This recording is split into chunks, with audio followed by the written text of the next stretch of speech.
Lepo pozdravljeni.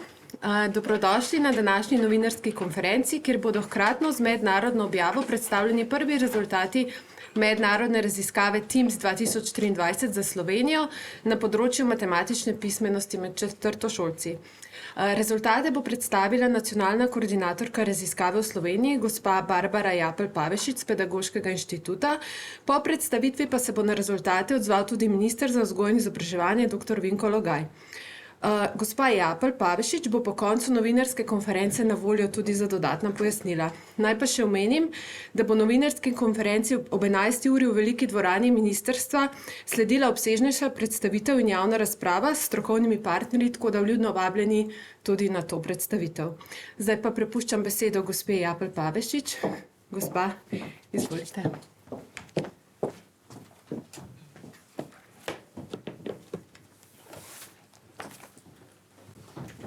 Hvala lepa, lepo pozdravljeni danes na predstavitvi rezultatov.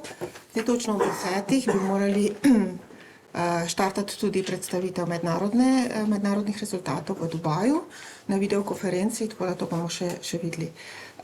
V Sloveniji smo raziskavo TIMSS opravljali zadnja 4 leta. Zajeli smo 150 šol, na njih več kot 4700 učencev.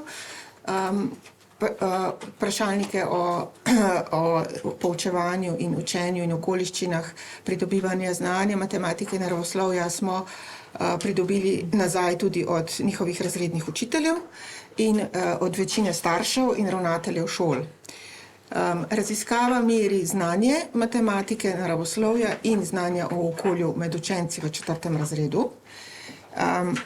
Posebej se ukvarja z vsakim vsebinskim področjem tega znanja, torej podrobno proučuje, kje so razlike in kje so podobnosti tudi z prejšnjimi rezultati. Pokaže tudi, kakšni so dosežki otrok v različnih kognitivnih ravneh znanja, koliko poznajo dejstva, znajo sklepati in znajo znanje uporabiti. Obenem jim pa izmerimo tudi stališča do poučevanja, do učenja, tako med učenci kot med učitelji, tudi ravnatelji in starši. Raziskava proučuje trende in je temu namenjena. Pogledamo vedno za nazaj, kaj se je zgodilo prejšnjič. Slovenija je sodelovala v TIMSS-u že od leta 1995 dalje. Zadnje merjenje, ki ga imamo za Slovenijo, pa je iz 2015.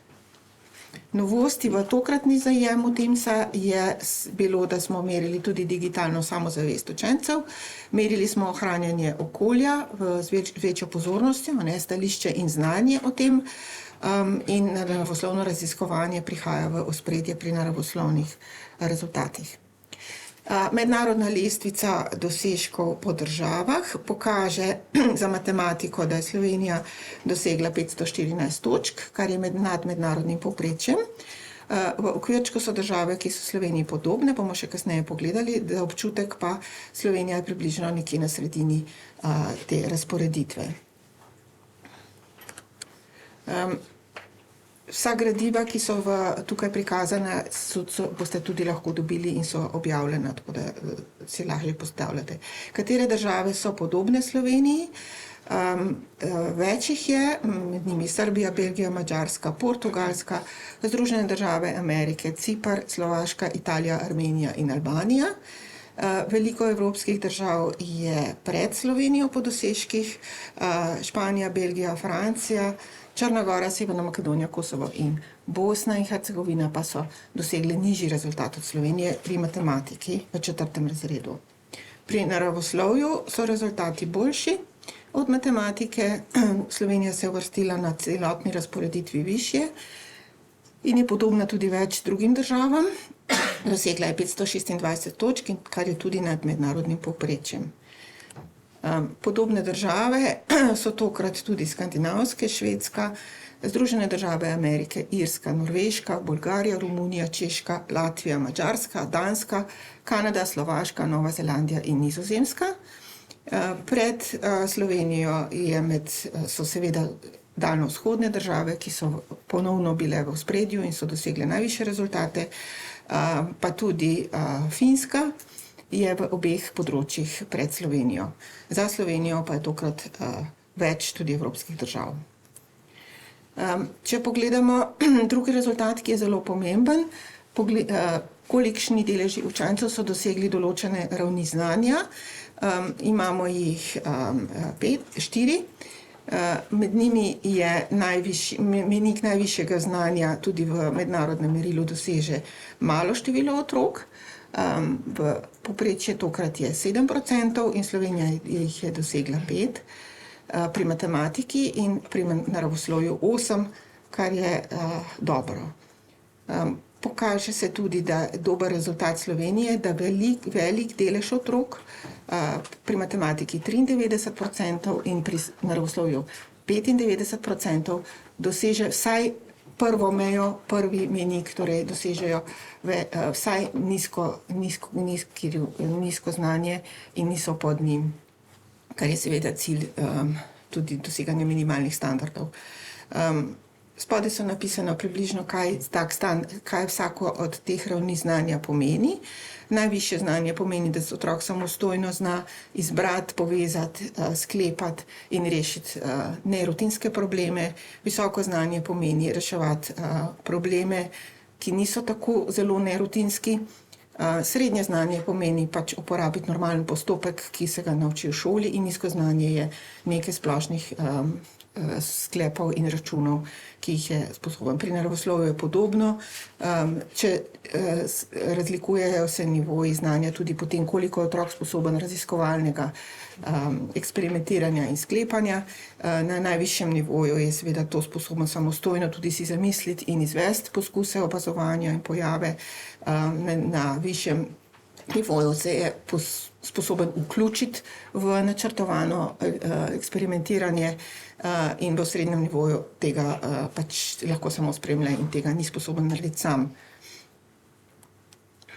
Kaj kažejo trendi? Trendi so pokazali, da je slovenski dosežek pri matematiki padel za 6 točk in pri naravoslovju za 17 točk od leta 2015. Mi nimamo meritve za leto 2019, ko je raziskava bila v svetu narejena. Nekatere druge države to imajo. Med njimi so nekatere, ki so šle navzgor in tudi, ki so šle navzdol. Torej, ta gibanje dosežkov med državami od leta 15 naprej ali pa tudi prej se zelo razlikuje. Za primer so tukaj navedene pač neke države. Švedska je šla pri matematiki navzgor, tam se zelo trudijo, po hudem padcu, ki so ga imeli v začetku 2000, so zdaj napredujejo. Finska pa pada. Finska je precej padla v obeh področjih in je to opozorilo na to, kar nam je bila dolgo časa za zgled. Treba je paziti, kaj opazujemo pri Finski. Anglija pa je dober pozitiven zgled rasti dosežka in visokih dosežkov v obeh področjih. Razlike med spoloma pokažejo v Sloveniji, da so večje, zrasle so. Do sedaj prejšnjič razlik med spoloma pri matematiki ni bilo. Zdaj pa so, in sicer v prid dečkom. Dečki so izkazali boljše znanje. Dečki so izkazali boljše znanje tudi v celoti, v večini, v veliko državah in na splošno trend kaže, da gre znanje dečkov navzgor. Tudi pri naravoslovju so bile razlike že v prejšnji meritvi med obema spoloma v prid dečkom in tokrat so se razlike ohranile. Oboji so padli enako. Pri matematiki pa vidimo, da so deklice padle bolj, dečki so pa v resnici ohranili znanje od leta 2015. Kako se gibajo trendi po posameznih področjih, kaj v resnici otroci znajo. Zelo zanimiva slika je vsebinska področja pri matematiki, ki so se vsa združila v približno enakovredno znanje, znajo vsega približno enako, za razliko od prejšnjega cikla, ko so bila števila dosti šibkejša. In pri naravoslovju pa se pokaže, da so vede o Zemlji šibkejše področje še vedno, in da je neživa narava močnejše področje, kot je celotni naravoslovni povprečni dosežek. V tem so naši otroci boljši. Če pogledamo po kognitivnih ravneh, ki so seveda za razvoj izobraževanja zelo pomembne, vidimo, da je sklepanje najšibkejše področje pri obeh in izstopajoče šibkejše področje od drugih dveh, da je pri naravoslovju uporaba znanja najvišje in močno področje, pri matematiki pa sta poznavanje dejstev in uporaba znanja približno ob splošnem povprečju. Trendi v doseganju mejnikov znanja, kako smo že prej videli, kolikšen delež otrok doseže različne ravni, pokažejo prav tako padec na stanje iz leta 2011. Še posebej pri naravoslovju so deleži padli bolj kot pri matematiki. Če pogledate drugi stolpič, moramo pokazati, pri letu 15 so deleži otrok, ki so dosegli višje ravni naravoslovnega znanja, mnogo večji kot so letos. Znanje učencev o ohranjanju okolja ne odstopa zelo od povprečnega naravoslovnega znanja. To je bilo merjeno na nalogah, ki so bile vsebinsko povezane z ohranjanjem okolja in je pri nas za 6 točk manjši dosežek, kot je splošni povprečni naravoslovni dosežek za Slovenijo. Uvršča se pa približno enako na lestvico, kot se uvršča naravoslovni dosežek. Če si zdaj pogledamo še učno okolje na šolah in vse druge stališčne stvari, ki jih raziskava meri, imamo ogromno podatkov, ugotovimo, da imamo šole v Sloveniji, ki nimajo veliko težav. Samo 8% učencev je na šolah, za katere so ravnatelji navedli, da je veliko problemov s šolsko disciplino. In vidimo tudi, da se dosežki po teh šolah ne razlikujejo, celo šole, ki beležijo več težav, poskrbijo za to, da se otroci enako dobro naučijo matematiko in naravoslovje. Druga slika pa pokažejo učitelji, ko smo jih vprašali o tem, kako oni vidijo varno šolo. Tam smo pa na mednarodni lestvici zelo nizko. Učitelji zelo slabo ocenjujejo urejenost šol. Najbolj so kritični do učencev, ki jih ocenjujejo, da se vedejo ne zelo lepo. Čeprav so deleži tukaj visoki, so v mednarodnem merilu mnogo nižji kot drugje. Drugje otroke učitelji bolj pohvalijo v vedenju, v spoštljivosti do učiteljev in poleg tega pa so pri nas učitelji tudi izrazili dvom, šolska pravila o varnosti, v te, da obstajajo, da jih imajo in da se dosledno izvajajo. Za nami je po tem indeksu samo še Japonska. Je pa to pač mnenje učiteljev. Tretja stvar, ki je pomembna za te raziskave in jo tudi merimo že ves čas v vseh raziskavah v resnici, je stališče šole oziroma podpora šole pri doseganju akademskih uspeškov otrok, ki je standardno zelo nizko pri nas. To je indeks, ki je izračunan na mnenjih ravnateljev, oceni ravnateljev o tem, kako visoko je na šoli različni odnosi in vedenje in ravnanje in stališča. In ravnatelji pri nas zelo nizko ocenjujejo podporo staršev otrokom pri doseganju dosežkov. Nizko ocenjujejo tudi sposobnost otrok, da dosežejo visoko znanje in deloma so kritični tudi do učiteljev. Torej, čeprav so te dosežki, posebej v absolutnem merilu, so še kar visoki, v mednarodnem merilu so mnogo nižji kot drugi. Drugi ravnatelji svoje starše, učence in učitelje bolj pohvalijo. V okoliščine in pogoje za poučevanje spada tudi, kolikšne možnosti imajo učenci za učenje. In pri nas se izkaže ponovno, da imamo zelo malo ur pouka na leto v celotnem šolskem letu. Za nami so ta samo še Finska in Latvija, od vseh držav, ki so sodelovali v Teamsu, kar kaže na delno relacijo z učiteljskimi mnenji, da imajo premalo časa, da naredijo vse, kar si v šoli želijo. Kaže pa na manjše možnosti otrok, da pridobijo več znanja. Izkazalo se je, da v 4. razredu pri nas imamo problem, posebej pri matematiki, ker vsebine, ki jih je mednarodna raziskava pričakovala, da jih bodo otroci znali, pri nas ne učimo v celoti. Na koncu se je pokazalo, da ko smo učitelje vprašali, koliko vsebin so že poučevali otroke, se je pri matematiki podpovprečno število otrok, ki so bili deležni poučevanja vsebin preizkusa. Pri številih jih je 70%, mednarodno povprečje je 84%, pri geometriji jih je 55%, mednarodno povprečje je 76%, boljši pa so pri poučevanju o podatkih, kjer so pa nadpovprečni s 86% proti 78% mednarodnega povprečja. Pri naravoslovju je stanje boljše, razen v živi naravi, kjer je tudi delež otrok, ki so bili poučevani vsebine testa podpovprečen in je dosegel 69% otrok, ki so bili deležni poučevanja proti 77% mednarodnem povprečju. V neživi naravi, če se spomnimo, je to močno področje, so vsebine boljše poučevane, kot je mednarodno povprečje, in pri vedah o zemljih, ki pa je šibkejše področje pri nas, so na povprečju. Česa se učenci ne učijo, je seveda prvo nadaljnje vprašanje za vso stroko.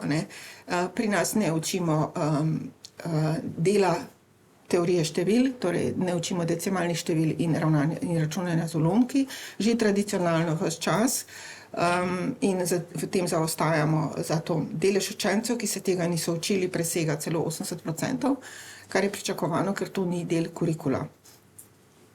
Pri merjenju in geometriji tudi zaostajamo v veliki meri in ne učimo celega kupa vsebin, ki jih učijo drugje, torej tudi ploščine obsega vsebin merjenja in uporabne geometrije. Pri naravoslovju so učitelji poročali, da se učenci niso učili nekaj vsebin o zemlji, ne celih sklopov poglavij, ampak posameznih vsebin znotraj tega. Ne učijo recimo prehranjevalnih verig, povezanosti živih bitij med seboj. Pri živi naravi vede o zemlji zmanjkajo v zgodovinskem pregledu, gibanju zemlje, razvoju zemlje in zemeljskih virih. Izstopa tudi nekatere ekološke vsebine. Kaj se je pokazalo še za naravoslovje? Zanimiv rezultat. Eksperimentiranje, ki bi bilo bolj pogosto, ne vodi naravnost v višje dosežke. Najvišje dosežke tako pri nas kot v svetu imajo učenci, ki eksperimentirajo nekajkrat na leto pri pouku in ne vsak dan.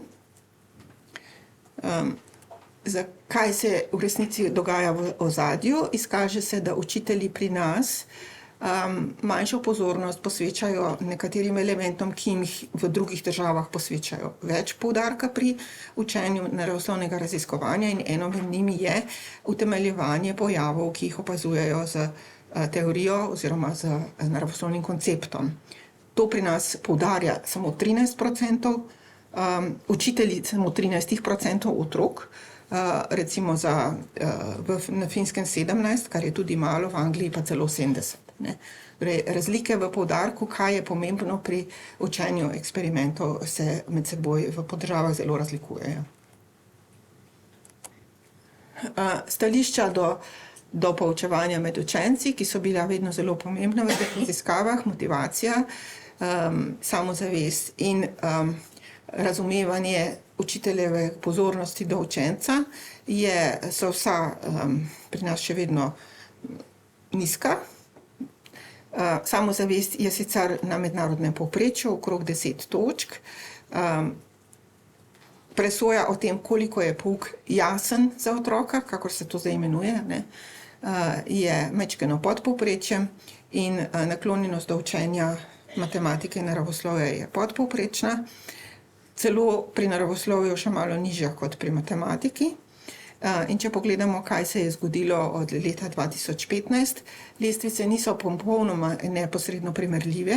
Treba je pogledati znotraj njih posamezne elemente. Se izkaže, da so naši učenci od deleža tistih, ki so zelo se strinjali z izjavami o pozitivnem stališčih, o tem, da imajo radi, da se radi učijo, da jim ni dolgčas in to, prešli v srednje strinjanje z izjavami zelo veliko. Spravi, zaradi To pada in pada, najbolj je padlo stališče, njihovo prepričanje o tem, da je matematika zanimiva za poučevanje in da se naučim veliko zanimivega in več jih je tistih, ki se matematike sploh ne bi več radi učili, ne? Torej skoraj vsak tretji.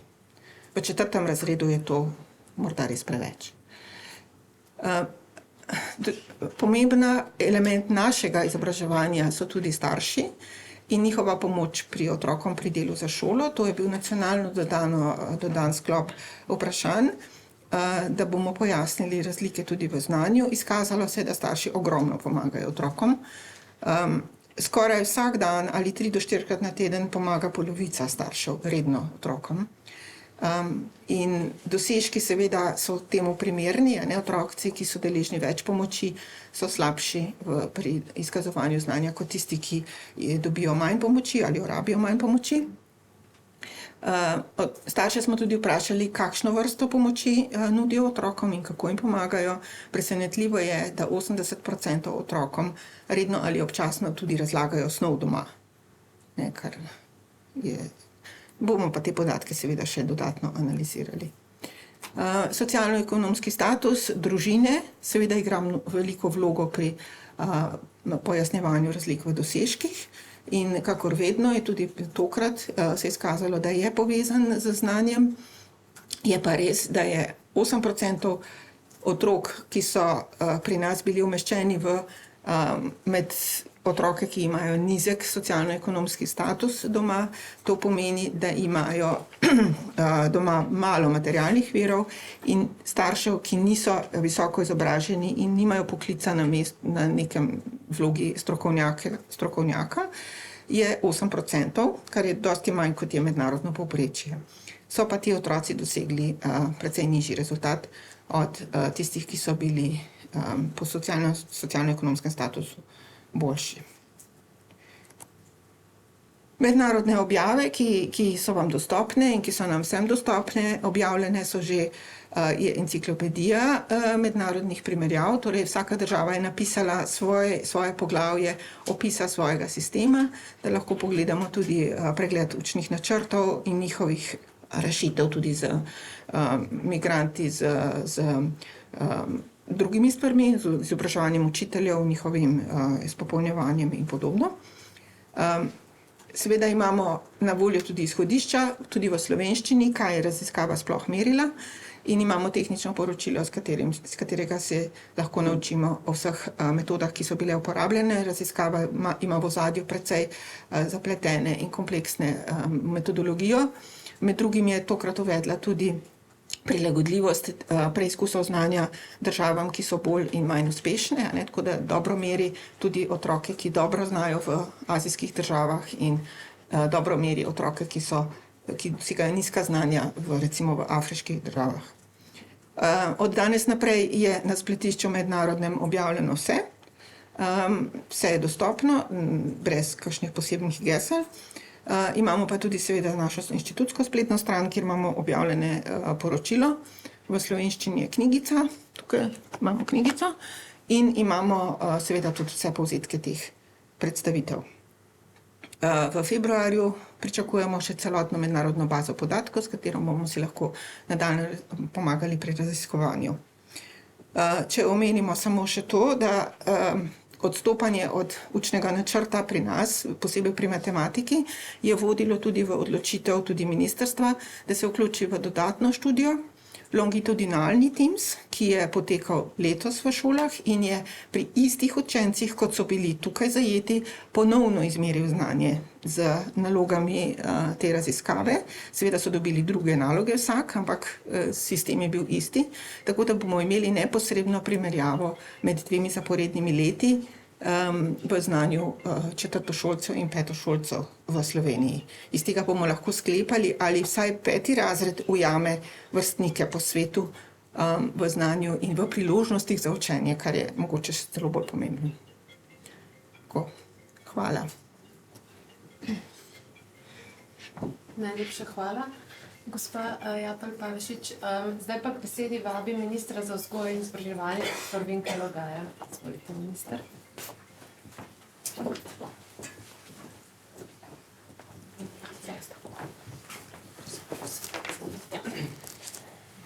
Spoštovani vsi prisotni, tudi tokrat seveda se želim najprej zahvaliti Pedagoškemu inštitutu za delo pri koordinaciji in izvedbi same raziskave, ki nam prinaša nove podatke o znanju naravoslovja in matematike pri četrtošolkah in četrtošolcih. Hvala tudi šolam, ravnateljem in ravnateljicam, učiteljem in učiteljicam ter staršem, ki so se odzvali povabilu k sami raziskavi in s tem tudi omogočili, da imamo v Sloveniji reprezentativne rezultate.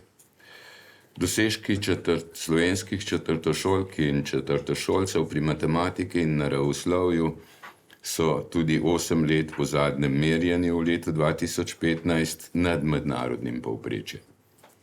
Rezultati kažejo, da so učenke in učenci boljši pri prepoznavanju dejstev, kot pa pri sklepanju in njihovi uporabi. To je še en signal za pripravljavce učnih načrtov in za učitelje, da so pozorni na tista področja, kjer so v raziskavi zaznane pomanjkljivosti. Rezultati tudi pri tej raziskavi v Sloveniji kažejo na trend padanja dosežkov od leta 2015 na obeh merjenih področjih in to, kot smo slišali v sami predstavitvi, se dogaja tudi v nekaterih nam primerljivih državah. Pomenljiv pa je podatek, da je upadla tudi priljubljenost teh predmetov in pa motivacija za učence. Zagotovo k temu pripomore več dejavnikov. V prvi vrsti gre za pojmovanje pomena znanja na individualnem in tudi širšem družbenem nivoju. Gre za percepcijo vrednosti izobraževanja in znanja, za pomembnost stabilnega financiranja razvojnih in drugih dejavnosti na področju vzgoje in izobraževanja, za prepoznavanje pomena učiteljskega poklica, za pogled in odnos družbe na samo znanost, na odnos do akademskih dosežkov in tako dalje. Učenci in učenke pa seveda niso izolirani od splošnega družbenega dogajanja. Dober znak je, da raziskava kaže, da več kot tretjina učenk in učencev pri naravoslovju še nekoliko več dosega visoko in najvišje znanje. Učenci v Sloveniji v primerjavi z vrstnikom nimajo velikega obsega ur obveznega pouka. Poenostavljeno pa bi bilo trditi, da bi s povečanjem števila ur v predmetniku avtomatično prispevali k dosežkom učenk in učencev. Poleg posodobitev učnih načrtov na ravni vsebine in vključevanja skupnih ciljev vse predmete, ki je v teku, bo v proces prenove dodatna pozornost usmerjena v pripravo same izvedbe pouka, torej didaktičnih priporočil, ki bodo v podporo učiteljem pri samem načrtovanju pouka. Sprejeti učnih načrtov bo seveda sledila podpora z različnimi usposabljanji učiteljic in učiteljev za uvajanje novih učnih načrtov. Veliko priložnost ponuja tudi prenovljeni, razširjeni program osnovne šole, v katerega se vsako leto vključuje določen delež osnovnih šol. Zavedam pa se, da omenjeni ukrepi niso zadostni, da v Sloveniji obrnemo trend, ki ga kažejo zadnji rezultati raziskav. Podrobnejše analize rezultatov, ki bodo sledile, bodo tudi osnova za spremembe, ki jih načrtujemo v šolskem prostoru, v katerem je tudi nekaj več kot 9% učenk in učencev, ki so se preselili iz drugih držav. V mislih imam spremembo temeljne šolske zakonodaje, torej zakona o vrtcih, zakona o osnovni šoli, zakona o maturi, zakona o inšpekciji, predvsem pa tudi zakona o organizaciji in financiranju, vzporedno s tem pa tudi ustreznih podzakonskih aktov, s katerimi urejamo aktivnosti v samem šolskem prostoru. Toliko za enkrat. Hvala lepa. Najlepša hvala, minister. Me pa zanima, če imate kakšno vprašanje, ker vabim gospoda Pavešič nazaj.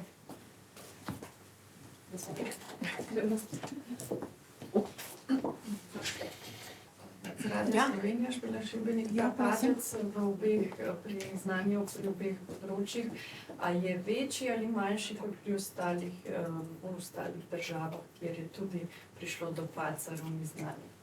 Ja, padci so zelo različni. Ne? Kot ste videli, Finska je padla bolj, Anglija je narasla mnogo bolj. Ne? Tako da treba je posamično. Jaz samo vem, da... Jaz vem iz sodelovanja s temi državami, kolikor se videvamo in pogovarjamo, da je Anglija po 2000 dosegla neko slab absolutno pozicijo na teh primerjavah in sklenila, da bo potrudila se in izboljšala znanje matematike. In so takrat zagnali cel kup pobud za to povečanje, da so zelo pozorni do tega in zdaj imajo pač visok dosežek.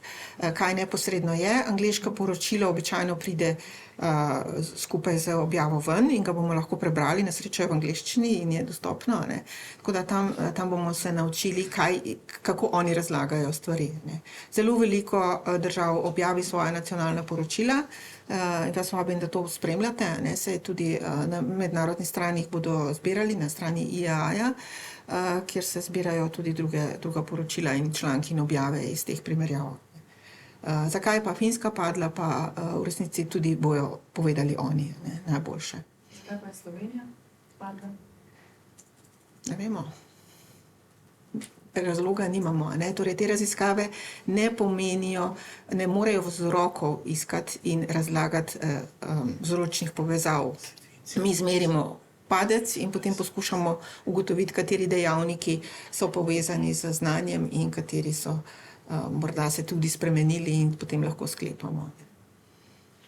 Zdaj ste že malo odgovorili tudi na moja vprašanja. Me pa še sam za Švedsko zanima, ker ste tudi omenili, da se zelo trudijo pri matematiki. Ja. A veste, kaj oni počnejo? Ja, oni so pa ustanovili celo posebno inštitucijo za izobraževanje učiteljev po letu 15, ko so bili slabi, niso bili zadovoljni s svojimi rezultati in so se lotili temeljite prenove izobraževanja, spodbujanja in pozornosti. Torej, vse te države, ki poskušajo nekaj narediti, je prvi korak, da poskušajo zbuditi pozornost strokovne javnosti, učiteljev, cele družbe do tega problema in se zadeve potem počasi skupaj z vseh različnih dejavnikih povečajo. Ni en razlog tisti vodilni. Ne? Če bi bilo tako, bi vse države bile mnogo boljše, ne? Bi se učile druga od druge. Saj tudi daljnoazijske države so ponovno zelo visoko, pa še vedno ne vemo, zakaj. Ne? Torej, pri istem številu ur pouka in pri enako starih otrocih dosegajo skoraj enkrat više rezultate. Ne? Ves čas že. Ne? Tudi je pa res, da zahtevajo pač od otrok mnogo več znanja. Kakšno vprašanje? Jaz imam vprašanje. Ja.